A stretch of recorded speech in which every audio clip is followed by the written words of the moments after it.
Here's Eric Stirpe. Hello everyone, I'm Eric Stirpe. Thanks for having me here on Into the Player Space, Ryan. Very Walter Cronkite. All right, good.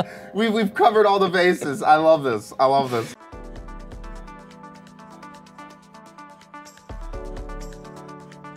This was I remember writing this scene, because obviously the whole script goes through out of revisions, but like this scene was the first time that I really started getting Magnus a little bit more, because it's like, this is the first scene where he kind of drops the pretense a little bit, and he like just kind of wants to chat, and he wants to just talk kind of, the person to person, and So was there any difference between, because I had the choice to like leave then or wait, what was the differences between those two so the big difference there is you either kind of camp out overnight, and it's a slightly different conversation, and the biggest difference here is you get caught out at night with a bunch of monsters. Yeah. And there was going to be kind of a bit of a combat beat here that I think ended up needing to go for time purposes. It's kind of a little bit of extra, a little bit of extra horror and drama on your way to Soren's place. Yeah. Versus on the flip side, the combat is still here. So the thing I like about this combat is, you can being able to still see all of your friends there in the background. I really like that, because you can see Magnus is running around basically just slam dunking people with TNT. Lucas has his bow out, and it ended up being a go. I can't tell if that's a bug or not. The fact that you're smacking people with your bow. Yeah, I don't know. It's a little buggy. It's funny. It's a feature. It's a feature. The combat got a big overhaul in season 2, and it looks so good now. Yeah, I think that's the thing, is like when you look back and you're like, look to what we've been able to do with season 2, is that's the things that we tend to look at when we're going from season to season, episode to episode, is how can we improve these things? How can we bring a good sense of polish to these ideas that we had? And so, so we just had the version with the combat. If we had waited till morning, then the Witherstorm would have caught up with us, in which case that whole sequence would be running from the Witherstorm as like chunks of the ground are flying up. I gotcha. Ruben is always ahead of us. And always adorable. Uh-huh. So weird fun fact, so that gold, see how it kind of looks different than everything else? Yeah. That was actually one of the very first tests of Telltale's new shader system, which came into play way more heavily for a lot of other series, but that gold was one of the very first tests of it. And I always see that, and it looks cool. Enchanting, isn't it? Yeah. So. Oh, that's right. She's hiding her arm, isn't she? Right, because in this save game, we must have saved Gabriel from the Witherstorm in the first episode, in which case Petra got away, but we learn that she has a secret that she's hiding, that she's got a little bit of the old wither sickness. Yeah. Come on, Ruben. Aww. Whenever he's all shaky about it, he's just so adorable. I know. Just want to hug him. Little guy's all scared of jumping puzzles. That is I like how just Ruben just kind of backs up. He just backs away. So we're doing some jumping puzzles here. Or not puzzles, but it's a little bit of jumping action. And if you oh no! Oh! Come on! Pull him up! I can be your hero, baby. And so if you had failed that or any of the jumping, then you and Ruben would have dropped down to where there's a bunch of Endermen. There's like an Enderman escape sequence down there that's pretty cool. And it's a fun thing because Lucas jumps down to save you, which is and like help guide you out, which is cute. There's our very first look at Endermen, which especially in episode 3 playing in a big way. But that's kind of our first look at them, and they're very, very creepy. I think when I actually played this at home, I do remember that because I think I did screw up. And I ended up down there. I do remember that. So. Yeah. So there's some fun stuff. There's some creepy stuff down there of Jesse and Lucas being trapped down there with the Enderman and needing to they need to shield their eyes and get out of there. So that's the whole thing, is like you can't look at Enderman, right? Right. So you can't make eye contact with them, or they teleport towards you and start attacking you. Gotcha. It's creepy stuff. I will say Minecraft it's this very charming, cute game, but it does have these little things in there that does. There's some weird stuff too. Yeah, it does increase the creep factor a little bit. So, I love this little swimming sequence. Like, just it's such a cool way of showing off this environment. There's that beautiful lighting. This also feels Ruben like this, ahead of you, looking adorable. This feels like it would have fed into then our swimming sequence in season 2, episode 1. Yes. Where we're underwater and that kind of stuff.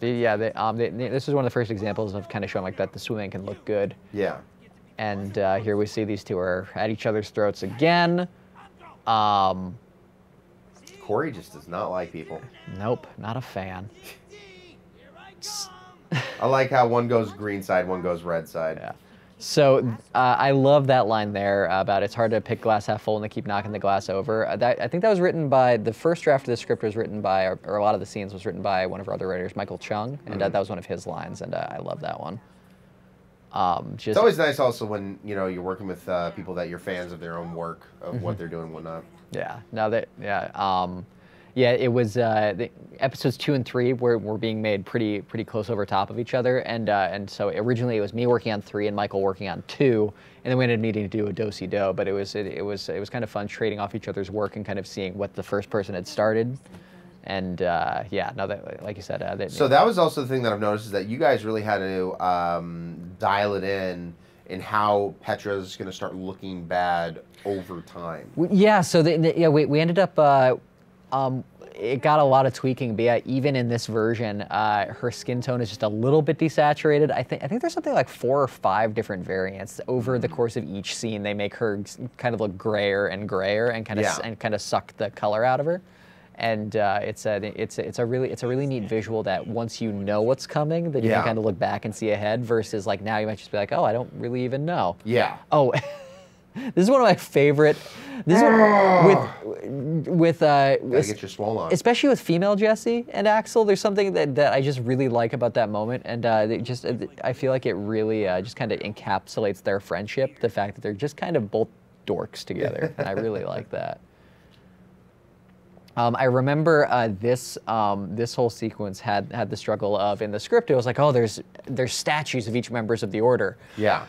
And in order to do statues that actually looked like each member of the order, they would need to be something like 200 blocks tall. Just because the blocks are so big and chunky, so you can't have statues. Yeah. But the art team came up with these really cool looking things that look like they're straight out of like the Mines of Moria and Lord of the Rings or something like that. We went with the color coding instead, and it just looks really cool.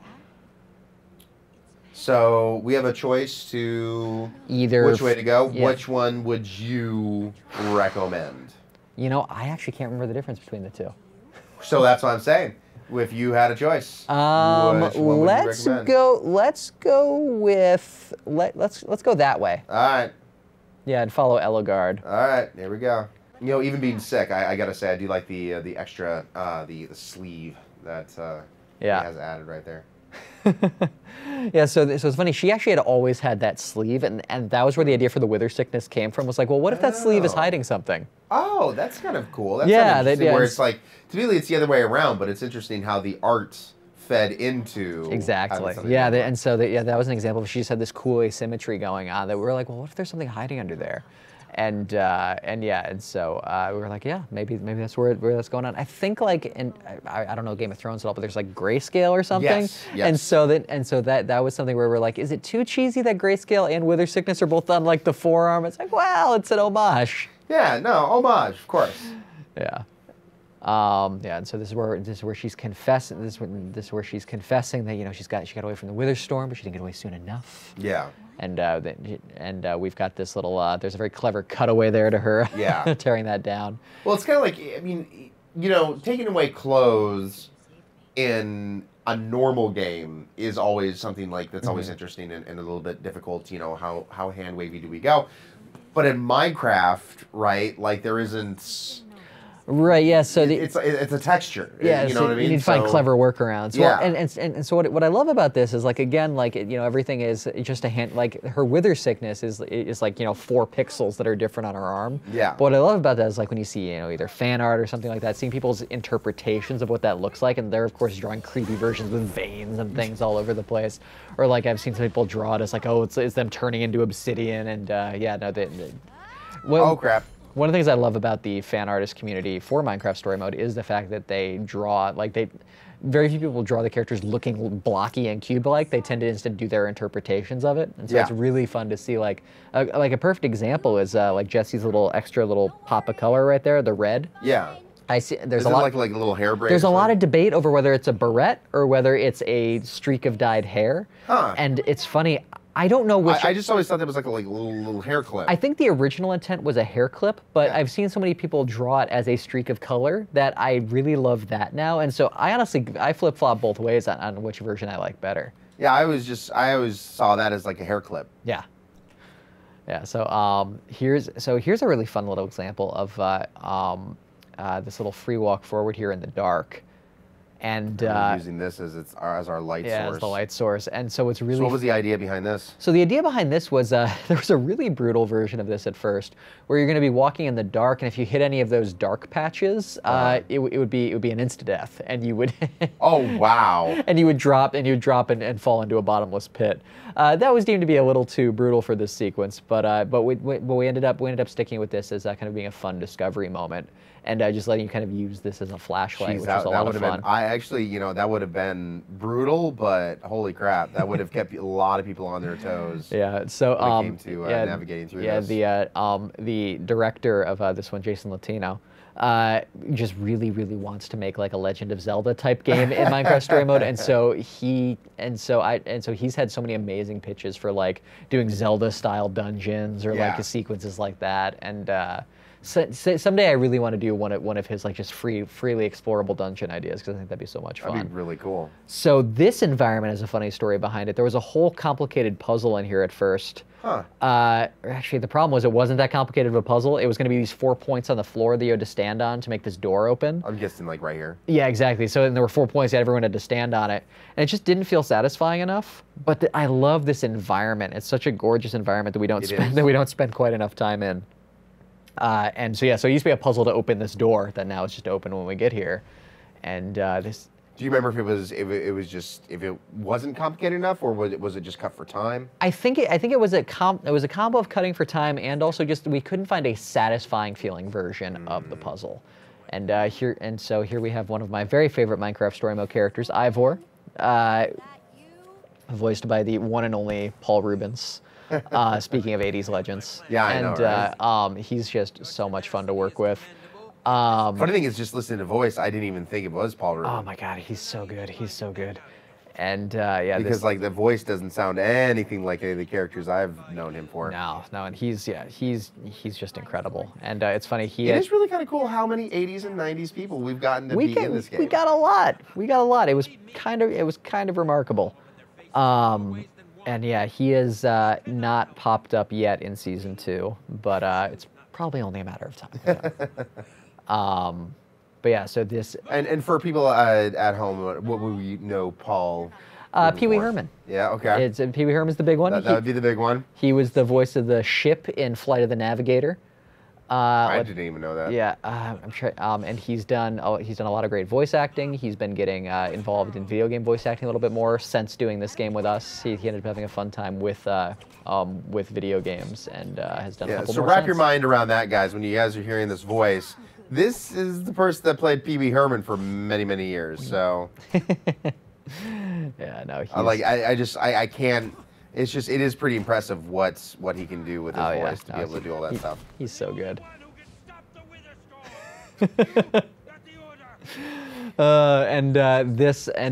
This now leads into what we had always sort of jokingly referred to as the Ivor boss fight. And Ivor was the potion master of the order, and so the idea was he was going to use potions to kind of give himself an added boost in battle. Yeah. And in the original version of this, before we had to kind of bring it, we had to kind of cut it down for be able to make it. Yeah. He was going to randomly take one of like 4 different potions. Yeah. And would get a different kind of buff depending on it. And it was either the leaping potion, in which case he's jumping around, and this is the speed potion version.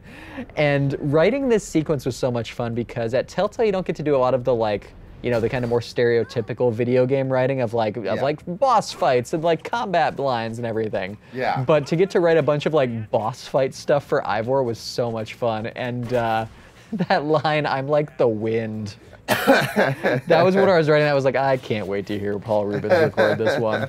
And yeah, and so this scene, was just a lot of fun. Who would you say is your favorite character to write for in the series? It's probably a tie between Ivor in season 1 and then Jack in season 2. Those two are probably my favorites. You're not going to say the llama in season 2? Not enough dialogue. But yeah, just I think because they're characters who they seem really big and wacky at first, but they secretly have kind of a lot more sadness behind them than they originally seem. And so I think I really enjoy that getting to write the big crazy stuff, but then also getting to have those rare moments where they sort of get quiet and they say like, okay, let's have the real talk. And I think just showing that juxtaposition is so much fun.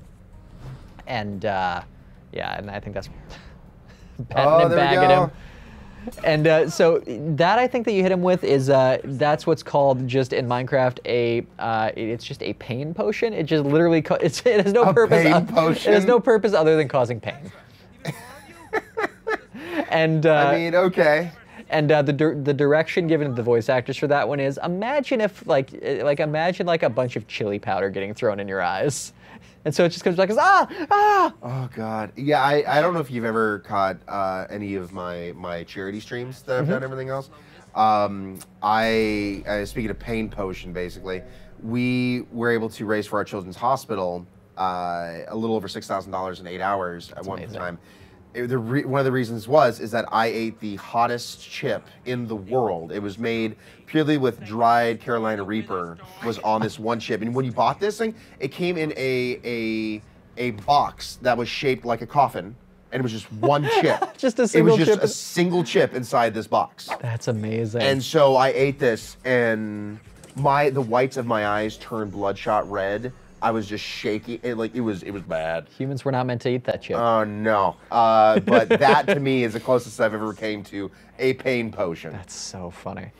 So that boss fight was actually the end. That's crazy. I mean, it is, to be sure, shorter than our other episodes. But it is also one of the things, I think, one of our fewer episodes that is kind of like, no, go back, replay through. And I think, yeah, this episode that was kind of the thing, was we were really trying to encourage replay, because what we found was that with episode 1, a lot, because kids love to just play or watch or read the same thing over and over and over again. And so what we found was that a lot of people were replaying things to see what were all the other options. So we said, well, this seems like a great opportunity to make an episode that's designed to play it again. I mean, you're preaching to the choir. I remember, oh God, there was an old Disney movie, Pete's Dragon.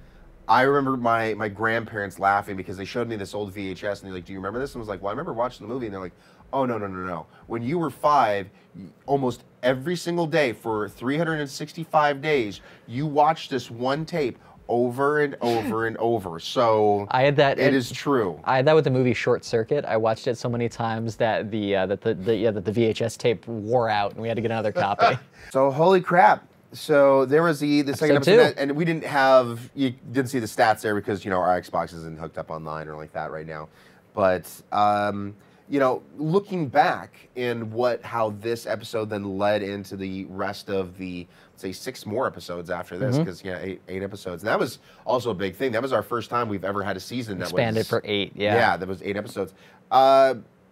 What would you say is something you're like, and I always like to ask this to our guests, what was the hardest thing on this episode, and then what is the thing that you're most proud of about this episode? The hardest thing about this episode was getting a lot of revisions done in a very short amount of time. We made that kind of last-minute decision to only go to Boomtown or Redstonia, which resulted in a lot of last-minute rework. I think it was really worth it in the end, but it made for some really tough days. And the thing I'm really proud of is this episode's big job was to introduce Magnus and Ellegaard as being characters who had been talked about a lot in the first episode and were very important to further episodes. And so I really wanted to make sure that people liked those characters, and I'm really proud of how those first introductions with them went. Is there any other kind of like little Easter egg information that came from this? From this one? Yeah. One thing that was in there was at one point in time there was going to be a gag where you were going to pee on that ghast in the beginning, that big giant ghost thing. You're going to stand up, then you were going to be like up on a high place, and Axel was going to be peeing on the ghast, and you had the choice of whether to join him or not. And it led to one of my favorite notes of all time, which was hearing back, "There is no pee in Minecraft." Which just seeing that in an email, "There is no pee in Minecraft," just. It was beautiful, like that, like, and because we've seen a lot of that, like, oh, like there are no highways in Minecraft. There's there's no like this type of food. There's no type of that. But there is no pee in Minecraft. Just that will always stand out as one of my favorite notes I've ever received. Now that brings up a lot of questions. Like, back in these early days, we were still working out. Did they pee? There's clearly food. They eat food because you have pork chop and all that kind of stuff. Then I mean, how do you get rid of that? Presumably, so I've spent too much time thinking about this. I can imagine. Because I'm helping out with episode so I'm working on episode 5 of Minecraft season 2 right now. So that's like my 12th or 13th episode of this that I've done. So I've spent a lot of time thinking about this world and these characters. The only logical conclusion is that characters in the Minecraft universe must have some sort of fusion reactor in their stomachs that's just converting anything they eat into just a general energy field. Of course. Yeah, of course. No, Logically. Really have given this a lot of thought. Too much thought. Just lying awake, like, just thinking of like when you're sleeping. Do they poop? Is there poop? The email said no pee, but didn't say anything about no poop. Well, and so yeah, that was. So I want your guys's. People are watching here to the end and whatnot. Give us your best guess then. What happens to food? What happens to food if there is no pee in the Minecraft universe? How do they get rid of the waste? Like, what do they? And if anyone's got a better answer than fusion reaction, I would love to hear it. I would love to hear it too. I mean, the Minecraft universe, like we've mentioned, is rife with a lot of very smart and artistic people. I'd be kind of curious in what kind of solutions they can come up with. Okay, good. Well, on that classy note. On that note, that's how we end this episode. Well, this was so much fun, man. Thank you so much for having me. Yeah, I'm glad we could finally have you. It was definitely a journey to get you into this seat. Busy times. He's a very busy and well requested person here in Telltale. So, well, I'm happy to be able to make the time. So thanks so man. much for having me, man. Yeah, same here. Guys, thank you so much for joining us. I really do appreciate it. Remember, this space is not just mine, it is yours as well. So see you next time when we invite you into the player space.